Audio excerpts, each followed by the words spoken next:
បាទជំរាបសួរបងប្អូនដែលកំពុងស្វែងរករថយន្តប្រភេទ Highlander បាទនេះឃ្លាំងរថយន្ត CA 1718យើងខ្ញុំ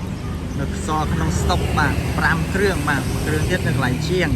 ហើយ4គ្រឿងនេះយើងរៀបចំជូនបងប្អូនហើយសម្រាប់អ៊ំពូម៉េងបងប្អូនដែលគាត់មានតម្រូវការចង់បានរថយន្តប្រភេទ Highlander យកទៅប្រើប្រាស់អាចអញ្ជើញមកបានបាទមកមើលដល់ទីតាំងឃ្លាំងបានណាបងប្អូនយើងមានបាទ Highlander 01 Limited ផង1 03 អត់ limited ទេ02 limited full ហើយនឹងពណ៌ទឹកប្រាក់នេះ01 limited full ផង1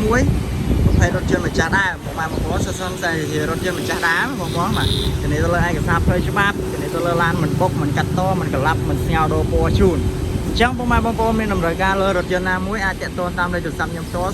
096ក្រេ6 743 076ក្រេ6 743 097 7ដែរ27និង93ហើយមួយខ្សែចុងក្រោយគឺ011 41 76 76ហើយសម្រាប់លេខទាំង4ប្រព័ន្ធហ្នឹងដែរគឺសិតតែមាន Telegram ទាំង4ប្រព័ន្ធហ្នឹងតែម្ដងបងប្អូនបាទ4ខ្សែហ្នឹងអាចអញ្ជើញមកដល់ទីតាំងឃ្លាំងផ្ទាល់ក៏បានដែរបាទនៅលើផ្លូវមុងរថេបងប្អូនចុះពីវងមូលកម្មគោមកពេលប្រហែលជា1200ម៉ែត្រទេចឹងបងពេញចិត្តមួយគ្រឿងណាអាច